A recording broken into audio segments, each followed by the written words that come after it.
Hey, what's up everybody? It's your girl Shantae, back with another episode of Chatting with Shantae. How in the world are y'all doing? I am doing fabulous. Y'all, I'm low-key sleepy. This is my filming time. Okay, I've recorded and filmed numerous videos, so your girl's a little sleepy, but that's okay. So as y'all can see from the title, we're going to be talking about some books. Fun fact about your girl, I love to read, all right? I think I came out the womb reading. That's how far back I can think of me reading a book off by myself. Just everybody else playing over here, I'm over here reading. That's me. So as I got older, my favorite genre of books became the urban fiction genre, okay? Now, I love every type of a book, okay? I'm not secluded and refined to just one type of genre, but that urban fiction, got me in a chokehold, okay? I made that transition from teen fiction and young adult to straight up hood books, and I'm not mad about it, okay? So I want to give y'all some recommendations and a couple of reviews on some of the books. Just, if you haven't read them, if you want to read them, y'all know. So this first book, forgive me, I just jumped into this. Before we get into it, make sure you like, comment, subscribe, hit the bell so you're notified when I drop a video. Get your snacks, get your drinks, get comfortable, and let's get it, let's go. I told y'all I'm sleepy. So this first book, I actually haven't gotten a chance to read it just yet because I just got it like yesterday, but I've seen a lot of people mention it on Instagram and YouTube, and so it looked interesting. Plus the cover really drew me in. So this is His Only Wife by Adzo, Medie.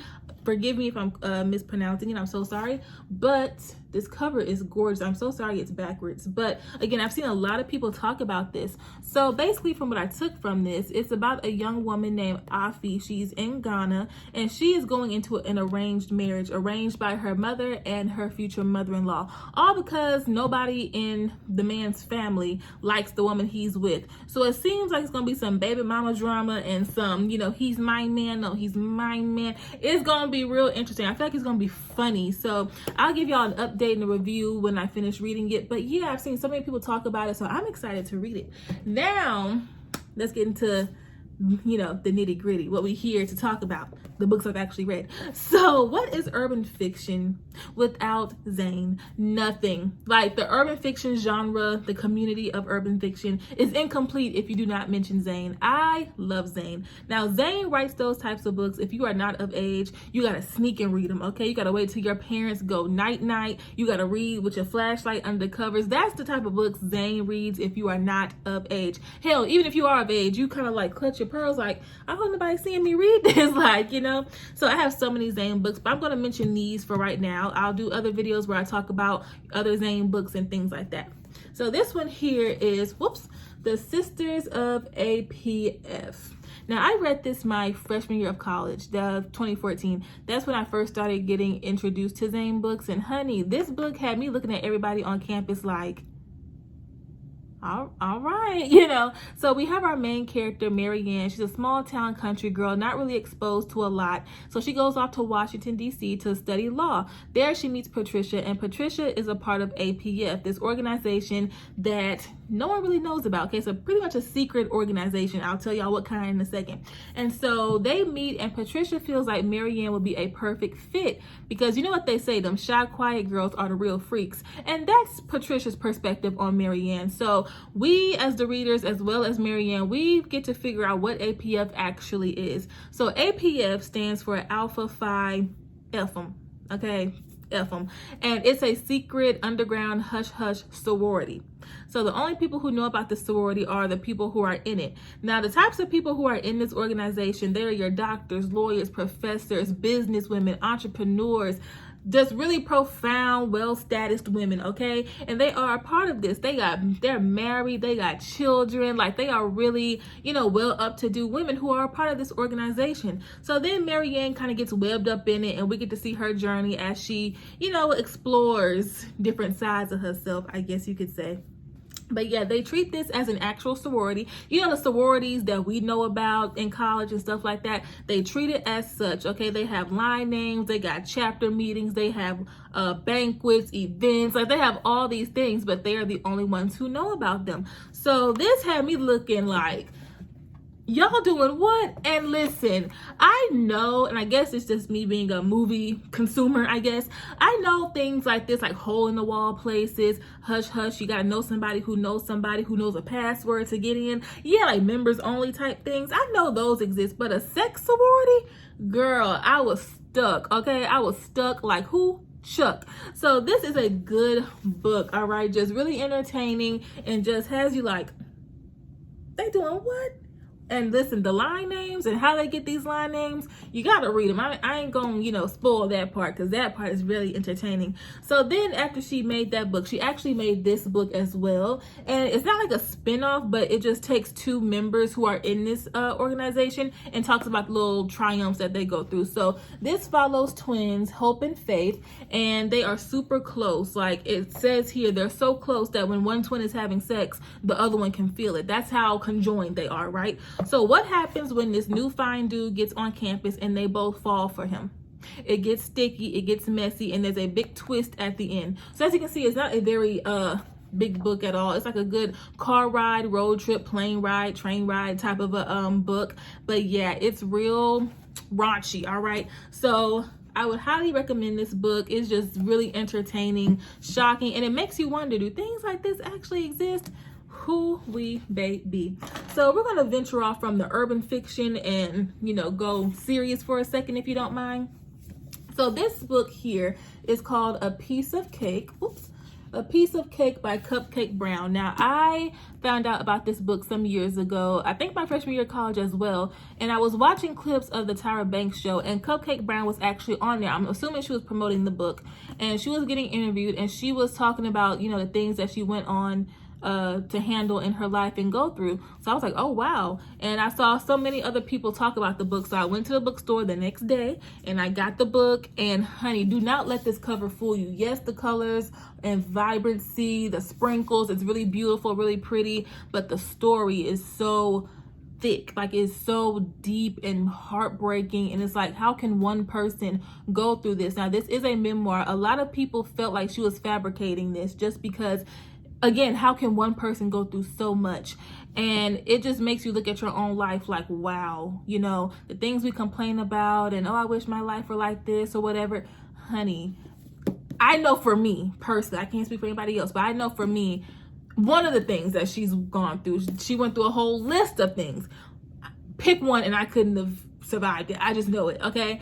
It starts from when she finds her mother deceased in their home, and she encounters a new world of going from foster home to foster home, fighting drugs, pimped out, partying, no money, just a lot of different things. But the good part is she overcame all of that and she practiced law at one of the most prestigious law firms in the nation. So I'm not sure if she still does this because this came out in 2006, 2007, but to say she came out of it, on top is amazing. So this is a really good book. Now, there were some parts where, or not some parts, but it just seemed like she's gone through so much, like just chapter after chapter, page after page. You want to put it down and just breathe for a second, at least for me.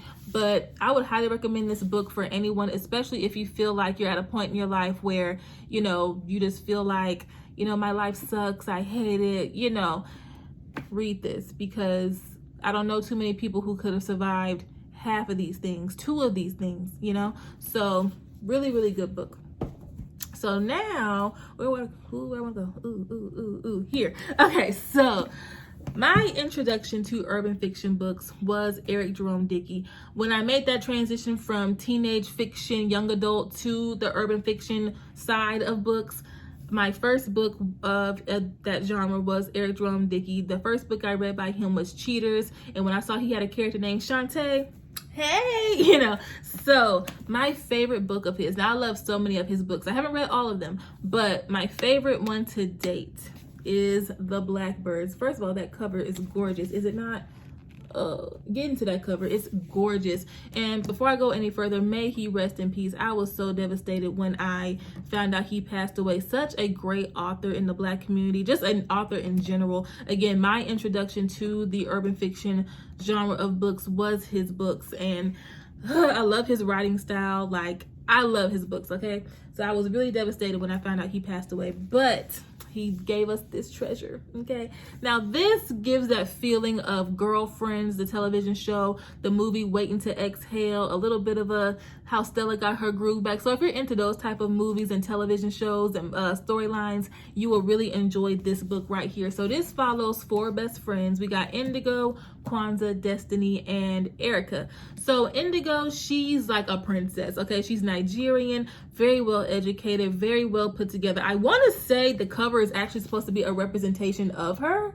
If it's not, sorry, but she comes from a wealthy background. You know, her family's super wealthy, super well educated, and her whole thing is she's kind of in a twisted, crooked love triangle, kind of like in an on again, off again with the NFL player, and then she has like an NBA player on the side, but she really wants to be with the NFL player, okay? But he just can't seem to get it right. He's still cheating and doing other types of things, right? And then she's battling something about her own self, you know, her own identity that could cause conflict because she comes from a very strict and traditional family background. So we see how she navigates through all those things.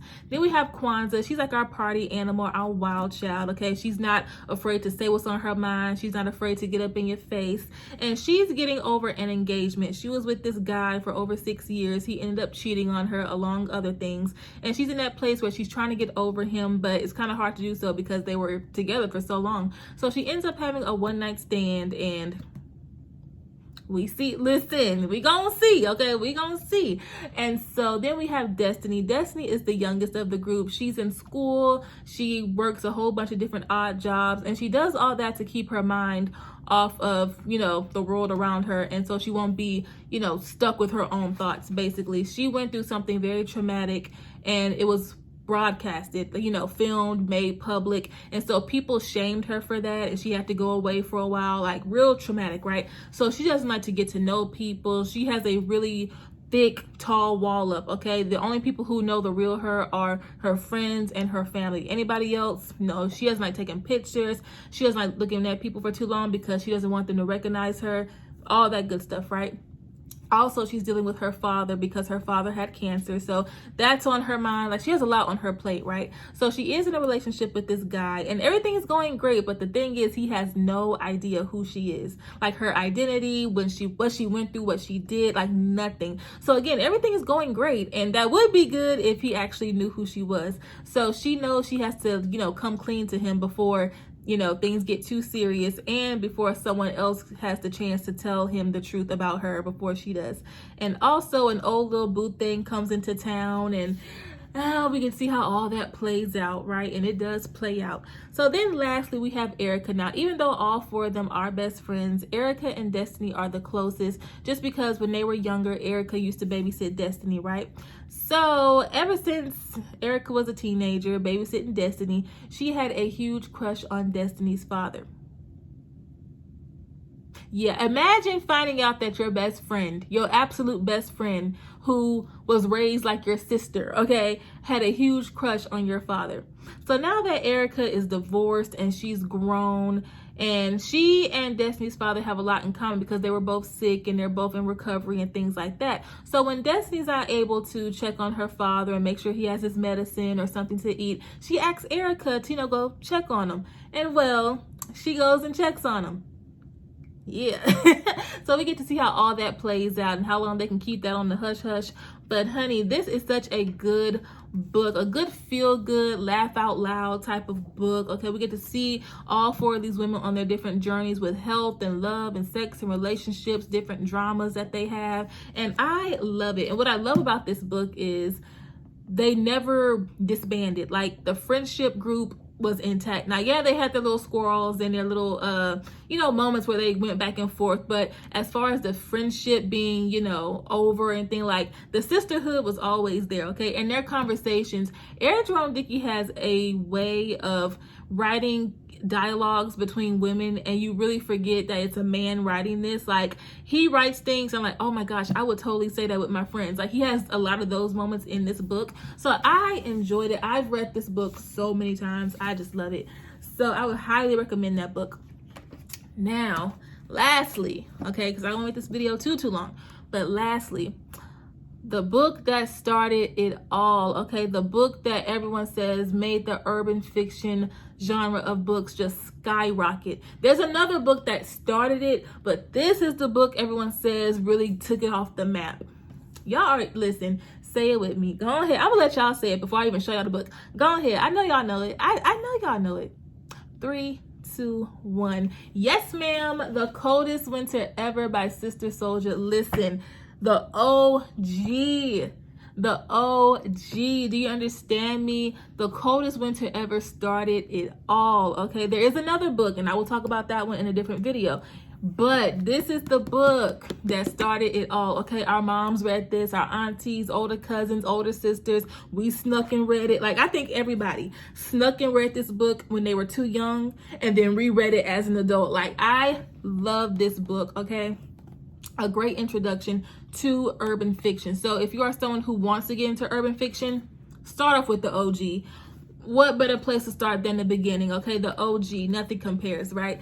So the Coldest Winter Ever follows our good sis Winter. She's a good 16, 17-year-old Brooklyn princess, all right? She knows she's all that. She's pretty, cute body, money. She comes from money because her father, Ricky, owns and operates a big drug operation, you know, kingpin, drug lord, whatever it is that you want to call it. So they do live in the projects of Brooklyn, but don't let that fool you. Their house or apartment is decked out to the nines. They got the flyest cars, designer this, designer that, jewelry, handbags, shoes, whatever they want, they got it. And their last name, Santiago, holds a lot of weight. Okay, the people around that area respect them. They don't necessarily always like them, but what you gonna do?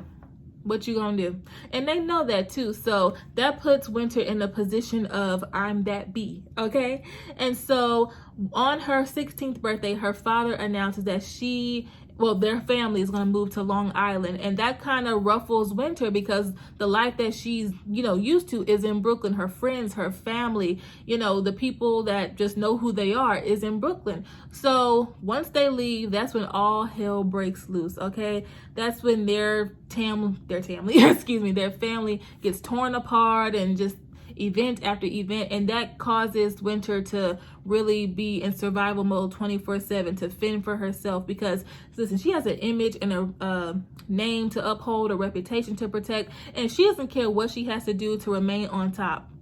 And when you read this as like a 16-year-old, when I did, okay, you're like, yeah, Winter, yeah, girl, okay, fly, yes, you better get that outfit, yeah, you better whoop her, but yeah, when you read it at 25, you look at Winter like, girl, what are you doing? Like, what are you doing? Okay, because so many events happened, and she was just like, I don't know how to word it. Like, I don't want to spoil it for anybody who hasn't read it. It's like her drive was there. Listen, she was determined to make sure she got what she had. If she had something that she wanted to do, she was going to do it. But then the way it came about, or, she needed money and she got it, she wouldn't hold on to it. She wouldn't do right with it. And it's like, Winter, girl, do you really think you have time for all of this?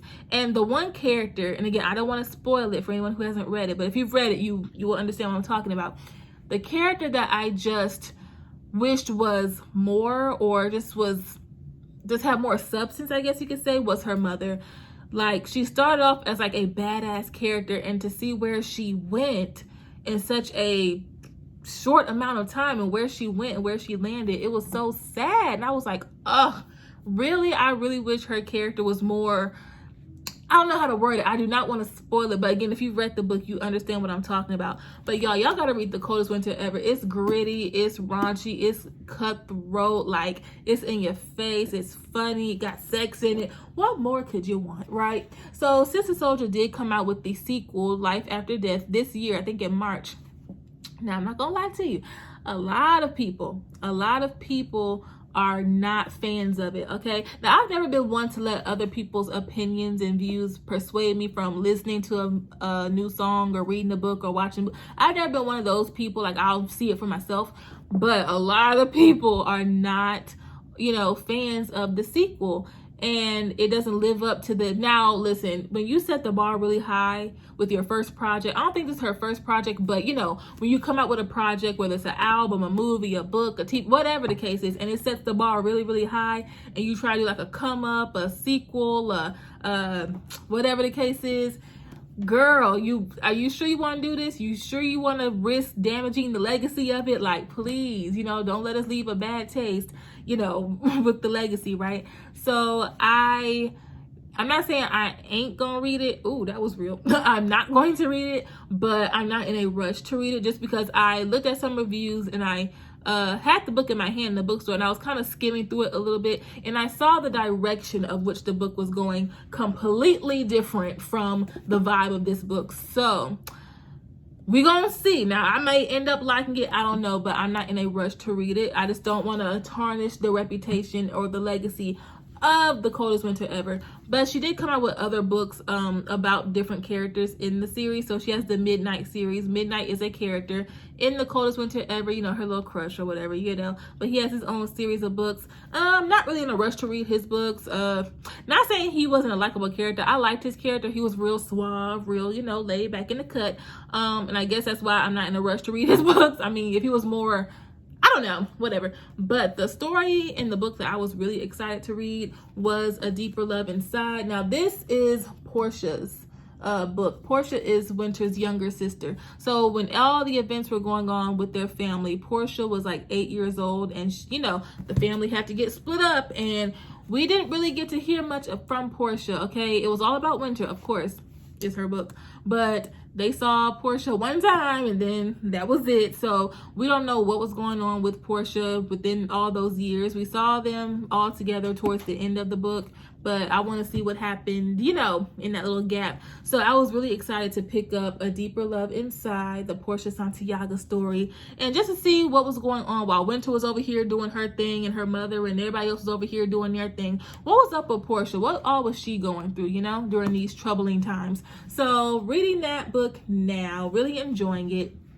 And yeah, so I hope y'all enjoyed this video. This will not be the last one that I do, because listen, if y'all can see all the books I have, we will be here all night, all tomorrow, all night tomorrow, and into next week. Like, we will be here forever if we go through all my books. But more videos like this will be coming, I promise. I love talking about books, giving y'all some books to read, and let me know some books I need to read, okay? And like I said, I love the urban fiction genre, but I am not opposed to reading any other kind of book. So let's chit chat, let's discuss some books, and I will catch y'all on the next episode. I love y'all. Bye.